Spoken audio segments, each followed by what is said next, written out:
welcome everybody to our Startup Hackathon today.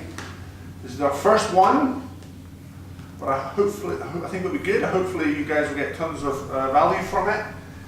It's just going to show you our agenda. So we're going to talk about the underlying principles of what we believe in the startup race can help you to speed up your success. And then we're going to talk about the objectives of today's event and give you a chance to ask any questions at the end of this. And there'll be a number of presentations throughout the morning with exercises at the end of each one. So very often people think building a startup is straightforward, yeah? So you have a plan and you're just going to execute your plan and get to the end destination. But in reality, there are all sorts of obstacles and challenges ahead of us. We pretty much don't know what we don't know at that stage, unless you've done it numerous times and then you build and I'm actually working on my 7th startup. So I can anticipate that there'll be problems, challenges, obstacles that I need to overcome. Often, people come to the meetup group that we run, we often show this image, and this is based on Paul Graham's research at Y Combinator. Anyone heard of Y Combinator before? Mike has, because he's seen me talk about this before. So Y Combinator is one of America's biggest accelerators, and they've had thousands of entrepreneurs and startups through. And Paul Graham, who's the founder, he's analysed the process that most entrepreneurs go through. So you have the tech crunch of initiation, everyone's really excited about what they're doing and their idea, then it wears off, and you're in what's called the trough of sorrow. And then you have people try to do some releases of improvement, and that is the point, the crash of ineptitude, why 99% of startups fail. So our job is to help you to get through that process, or even to avoid that, the crash there, and to get to the promised land and the hockey stick. Yeah, so your business starts scaling, or you start being successful, and you get investment. So that's so our goal is to help you to achieve 6 months of effort in 2 days and increase your chances of success. Now you might think that is a berserk claim to make, save you 6 months, but if you're a first-time entrepreneur and you're working stuff out for the very first time, it can actually take you a long time, and you can make mistakes, and you can waste a lot of effort and time and money on doing the wrong thing. So we believe that doing the right thing can save you lots of time and energy, and I really hope I'm going to do my best to try and explain why what we believe is the right thing. So it's not just my opinion, it's actually based on research and other people's experience, other people's wisdom. We are standing on the shoulders of giants with this presentation today, and our company in the startup race as well. So for those of you who don't know, my name is Shoemark, and we're going to come to introductions in a minute, but I'm the CEO of the Startup Race, and we're trying to help entrepreneurs be successful and get investment. So, who's heard of this guy? A couple of people. So Eric Ries, he wrote The Lean Startup, which totally transforms the ecosystem and the thought leadership of entrepreneurship in America. And we're trying to popularize him and his teachings in Scotland. We don't want it to take 10 years or more for it to come here and for people to benefit. Now he had a mentor, Steve Blank. Steve Blank taught entrepreneurship at Harvard, and Eric Ries was his student. And together, they are the giants, the shoulders that we're standing on. So Eric Ries, he came up with this lean startup cycle, which is pretty much build, measure, learn.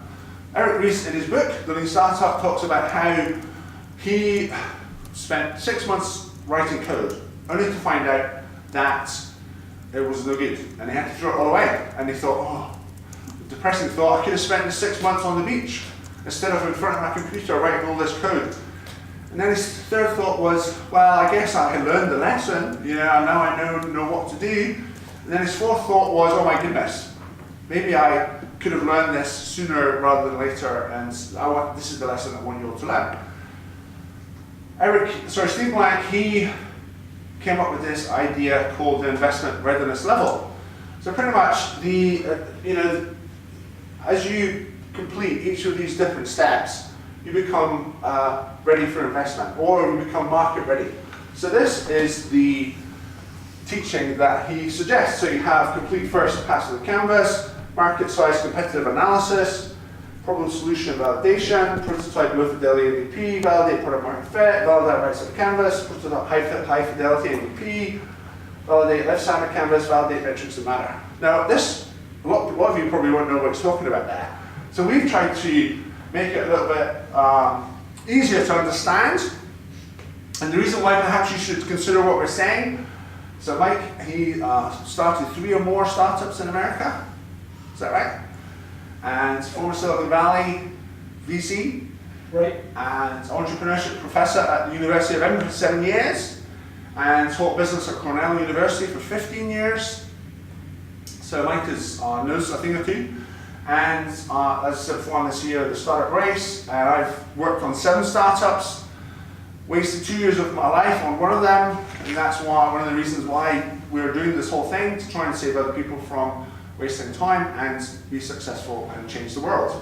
And I did a community education degree at university, so I've practiced at understanding how to help groups work stuff out and help people to get clarity on where they need to go and how to do it. So this is what we call the bell curve. Have people heard of the bell curve before? Yeah, it's like in nature, you see these things manifested. So some people are short, some people are really tall, but most people are kind of like normal height. I'll be obviously at the person, I'll be here because I'm kind of tall, so I'll be on this side of the room, and if I was small, I would be over here. Okay, now some people are drifting, and some people are really focused. Most people are kind of like in the middle, yeah? Some people are going in the right direction, and some people are not. They're going in their own direction. Most people are in the middle. So what this does, if we overlay one over the other, we see some quadrants, okay? So this is the success quadrant. If you're focused and you're going in the right direction, you're likely to be successful. This is the goal. If you're focused in the wrong direction, that's what we call the failure quadrant. So building a startup in stealth mode is not the thing to do necessarily, unless you are some uber NASA scientist who's doing something that's really deep tech. This is the invention risk quadrant. I guess you engage in here. But hopefully it's the right direction anyway. So in the previous life, I used to be a biker, and I was unfocused, drifting in the wrong direction. The company I spent 2 years on was called In for Life, and we were kind of like unfocused, didn't really know what we were doing, too much stealth, not enough talking to customers. The startup race, our goal is to get to, this is an acronym for the startup race, by the way. Hopefully we're in this quadrant. We're trying our best to be here. I did know one guy who had been working on a business for 5 years and hadn't tried to sell anything and hadn't talked to any customers, yeah? He's definitely really focused. It's his hobby rather than a business. We see some other companies up here, so Facebook, Google, Amazon. I think a few of us might argue that Facebook are not really going in the right direction, but Amazon is. I mean, Amazon is helping other people make lots of money. And that is one of the secrets in business, is to help other people make money, and you'll be successful.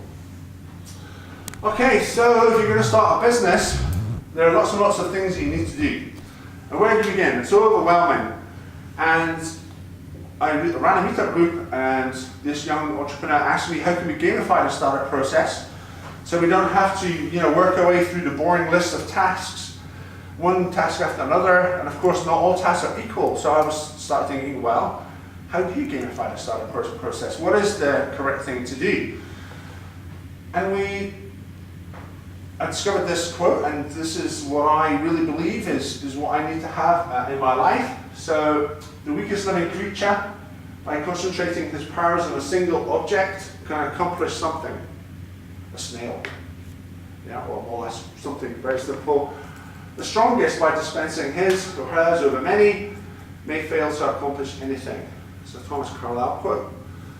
So what we did is we took their build, measure, learn principles and investor market readiness principles, and we came up with a process that we thought was a bit more understandable for people here in Scotland. So you have an idea, craft your vision of a better future and lead people to it, create first draft of your lean business model canvas, analyze market and funding opportunities, get out of the building, start talking to customers, create a minimum revenue product, start selling it, find co-founders to share your vision and help you build it, set up legals and team logistics, test and find problem solution fit, validate the channels and revenue model, create a high fidelity MVP launch, and then track metrics that matter to make sure you're going in the right direction still.